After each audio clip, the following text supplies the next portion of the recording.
Shalom. All praise, honor, and glory to Yahweh Bahasham, Yahweh Shai Bahasham, or Hakodash, Yahweh being the name of the Heavenly Father, whom this world ignorantly calls God, the Holy One of Israel, coming in the name of His only begotten Son, Yahweh Shai, whom this world ignorantly calls Jesus Christ. Double honors to the apostles and the elders, Bahasham Hakodash and the Holy Spirit. Double honors to the apostles and the elders of Great Millstone who rule well, and peace and mercy to the hopeful elect, the 144,000. Those men doing this work in sincerity and in truth across the four corners of the earth. And much love to the 130 you believers out there. I'm the brother Yeshaya, and I pray, Lord willing, that this lesson is edifying through the Spirit. All right. It's been quite a few brothers doing lessons on the expected draft. Okay, because our brothers, we always got to make sure we're informed. All right. So the draft has not been enacted. Okay. It is, the House passed a bill ultimately for the selective service for all men that are 18 to 26 years old to be registered in the selective service. So ultimately, the selective service is how they will predetermine the draft. So they, you when you turn 18, technically you're supposed to be registered in it. In case they have to do a draft, they will have all of those men's names listed. All right.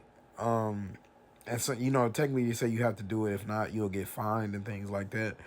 You know, so it's a couple of points that I want to get, but I'm going to say the main idea of this, and I'm going to get to those scriptures momentarily. But my brothers who are in the truth that are 18 to 26, you brothers, don't let this the idea of a draft bother you nor concern you. Okay.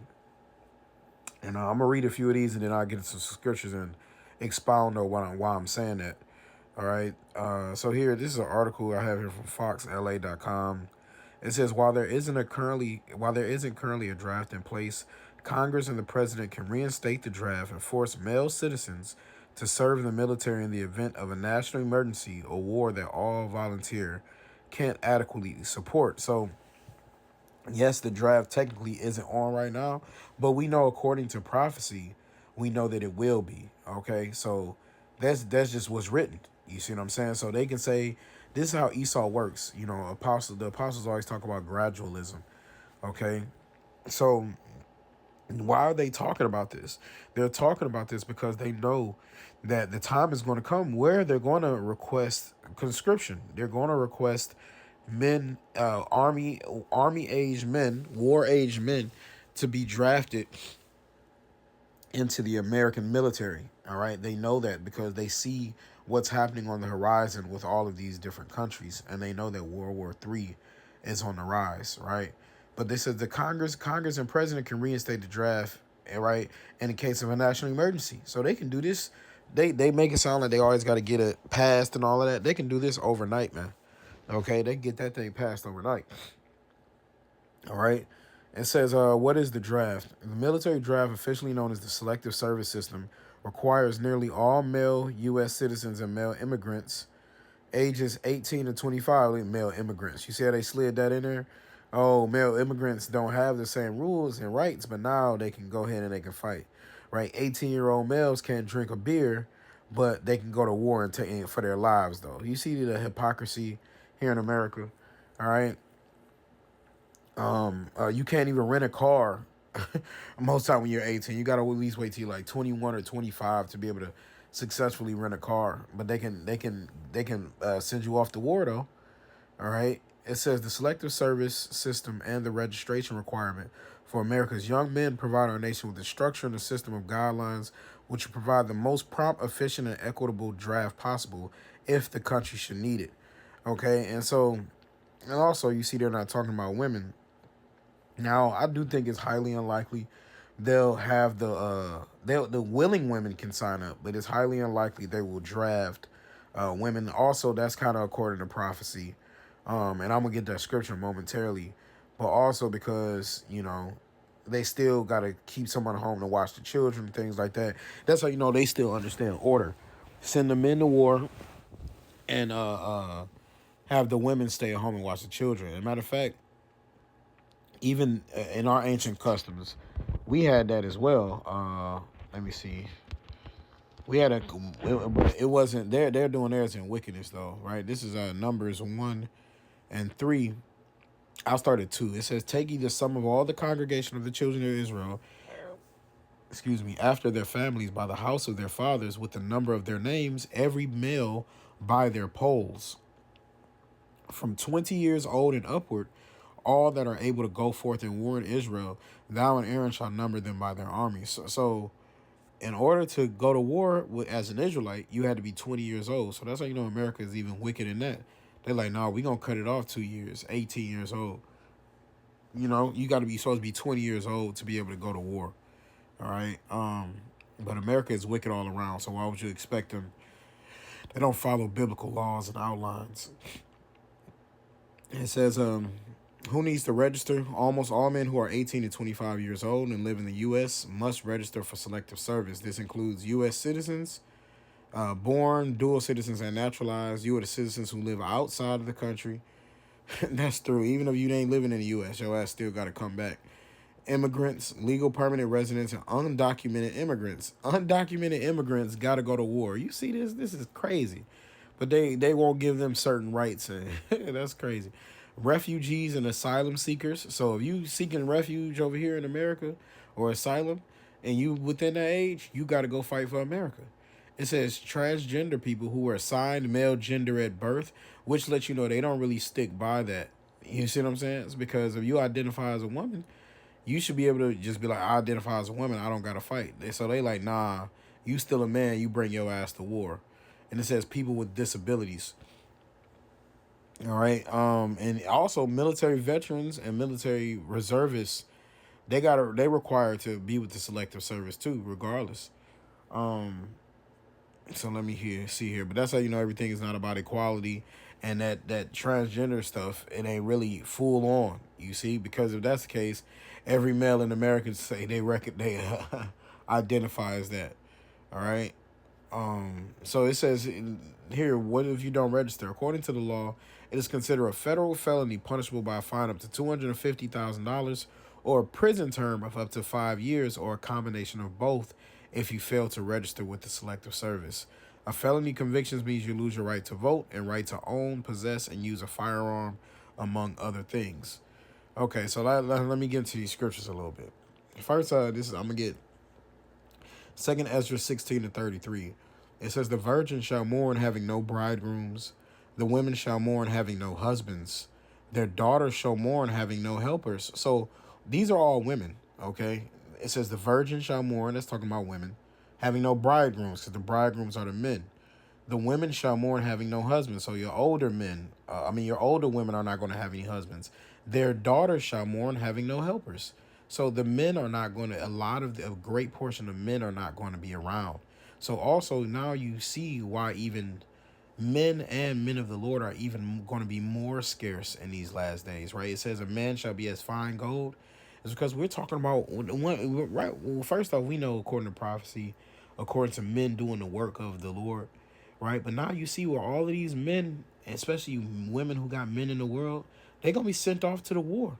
And trust me, they could up the age. You know what I'm saying? Don't make it think that just where it stops at 25. They realize they're running out of numbers, 18 and 25. They'll try to instate more. They'll jump it to 27. They'll jump it to 30 to try to get more men to come. They will definitely do that. I don't think that's a final law. Okay. It says in their wars, and then mind you, you're gonna have also men. Some men are gonna be volunteering for that. You know, we talk about the draft, but you are gonna have some men that just want to go and get away. Okay. It says, verse 34. In the wars shall their bridegrooms be destroyed. And see, this is a future prophecy. In the war shall their bridegrooms be destroyed, and their husbands shall perish of famine. So men are going to go off. They're going to fight in this World War III, and they're going to die. Okay, and their husband and many of them are going to die of lack of food. A big problem when it comes to I forget how much money they spend on feeding the military. The money amount is crazy. Like it's wild. And so imagine if they don't have access to food and things like that in those coming times. So a lot of them are going to perish of famine. And then even here in America, right? The Lord's going to bring a famine here in America. So The men that are here is going to perish of famine. Men that are abroad are going to die in war. So then you're going to have the men of the Lord left around with spiritual powers. It's like, you know, not only will we find gold already, Lord willing, we be those men, but now your yesterday's price is not today's price. Your stock just went up, you know, because there's a scarcity of men, and especially righteous men, you know, because you can get a dude in the world that stayed over here, but now I mean he got the truth, he still might perish of famine. Okay. This is Revelation 11:14. The second woe is past, and behold, the third woe cometh quickly. So World War III, those woes are World War I happened, World War II happened. The third woe is World War III, and the Lord said that's coming. So these wars that it's talking about, you know, the Lord tells us that these last days, these things are going to be happening, man. Okay. So that's in part why I said when I was bringing out all those women that are there, that's how in part, you know, they're not just going to automatically like, all the women got to go fight off in the war. You see what I'm saying? Because they still need somebody here to take care of the homes, to take care of the children, to try to keep the status quo going. All right. But America's going to crumble. Ultimately, America's going to be destroyed, you know, but that's going to be their thought process. And like I said, during this time, all of these women are going to realize they're getting back into their submissive roles, their femininity, because they're not going to want to go to war. They're not going to want to speak about equality. They're not going to sign up. They're not going to want to do all that. Their bodies, their minds are not fit for war. Okay. It says Jeremiah 51 and verse 29, it says, and the land shall tremble in sorrow, for every purpose of the Lord shall be performed against Babylon, to make the land of Babylon a desolation without an inhabitant. Right? That's what's going to happen. Ultimately, America's going to be destroyed, and there's not going to be anybody here. All right? The only people that are going to be saved are the elect getting beamed up, but everybody else is going to be destroyed by missiles. All right? It says the mighty men of Babylon have forborne to fight. So you have stories about, you know, when like Ukraine was enlisting men for their draft. You have men over there breaking their legs and their ankles just to try to avoid going to war, because this age generation Gen Z, man, all they know is goddamn TikTok and McDonald's, bro. They are not trying to go to war. You see what I'm saying? I know the saying goes, hard times make strong men make good times make weak men, and weak men make hard times, and then the cycle repeats itself. You see? So right now we're in a crux now of hard times. You know what I mean? And from weak men, it was weak men making hard times, and now it's hard times. The strong men are going to be the elect, but it's a lot of ultimately the weak men have made hard times now. But now a lot of these men are weak. A lot of these men are feeble. A lot of these men, and you know, I'm not necessarily talking about just being able to fight somebody. I'm talking about mentally strong. You know, to be able to endure something mentally is far more important than being able to do something physically. You know, we've been seeing the demons ramping up. We had this demon at camp the other day. You know, he was a rah, just running his mouth. But, you know, he's not mentally sound, man. You see what I'm saying? We seeing like our people aren't mentally sound. All right. But it says they remain in their holds. Their might hath failed. They became as women. You know, what does a woman do? A woman, like, she just like want to stay in the house, want to cook in the kitchen. She don't want to even talk about war or fighting. She wants to live comfortably. And so that's how their might is like that. Like a woman, they say, you know, Dave Chappelle made a joke one time. I guess it was like a stud trying to act like a dude, and he said he didn't know at first that it was a woman, but he said he knew when he punched her, it felt like punching through tissue paper.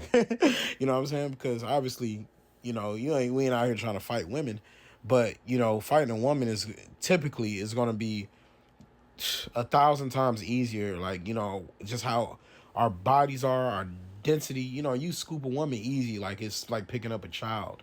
You see what I'm saying? So like they don't have the same type of masculine strength that strength as a man does. It says they burned her dwelling places, her bars are broken. So ultimately, these people, these Americans, they're not the same type of America it was back in those days, you know. But the reason why I brought this up, so I just wanted to bring those points out. But the reason I brought this lesson is because, so you younger brothers, and I'm talking about not younger in the spirit, I'm talking younger in the flesh, you know, which also could be around the same anyway. But you know, your age in the flesh don't necessarily determine your age in the spirit. All right, you know, I know brothers that came into the truth when they were 13 years old. You know what I'm saying? So that don't necessarily mean the same, but nonetheless, so brothers, don't you, if you 18 to 26, don't let this concern you. Don't be worried, man. What do they try to draft me? Don't think none of that. First of all, Yahweh Shemal Shah got you. Regardless if that's him just clearing your name and your name don't pop up on the list, regardless you walk up in there and then they say you don't gotta go no more.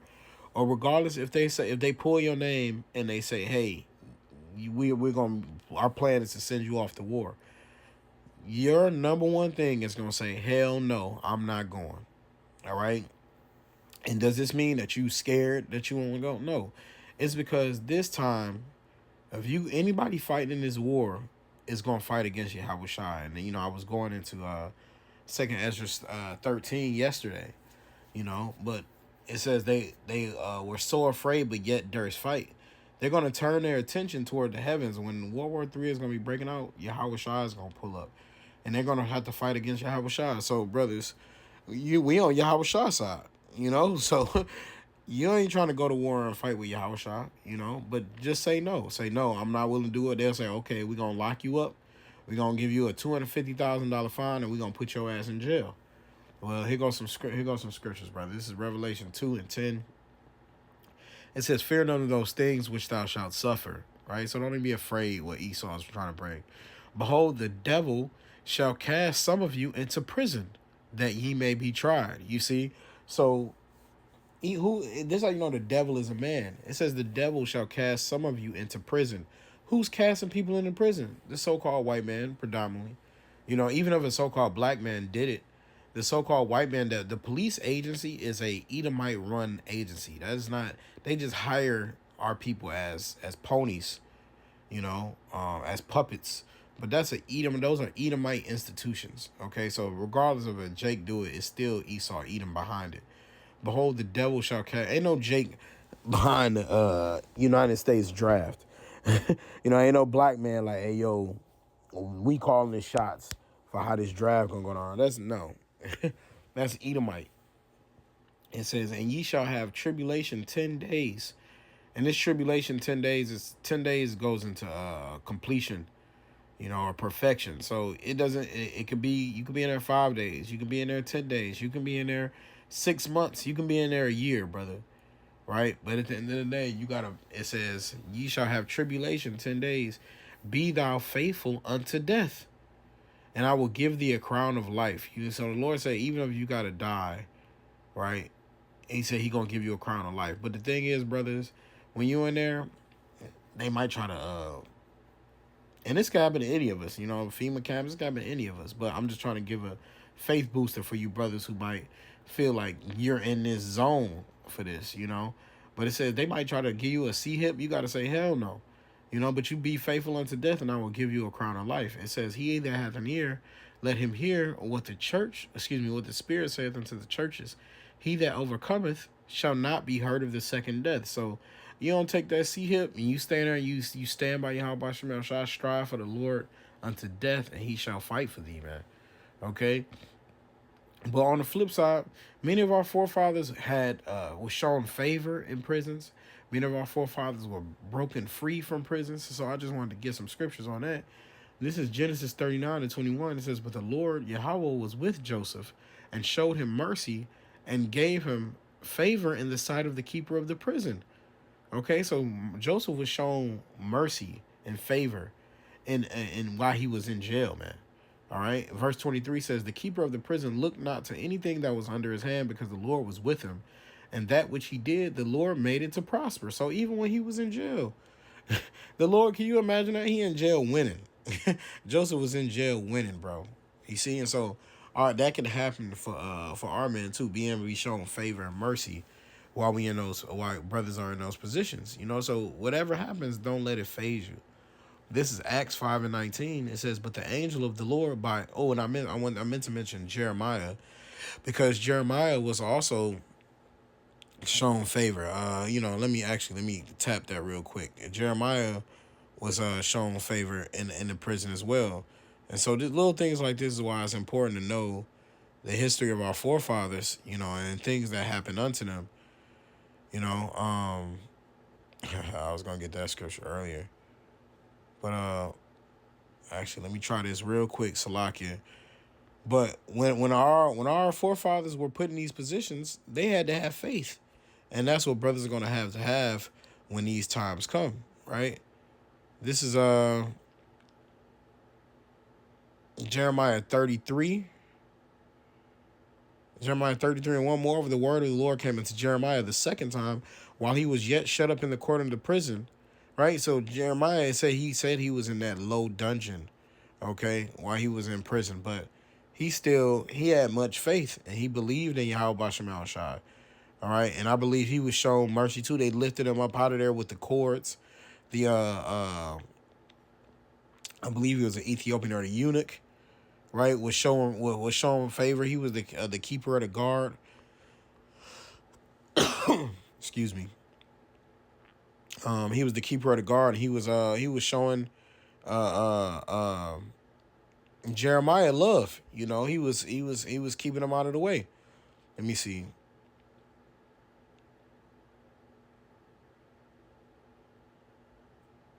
It might not be that one.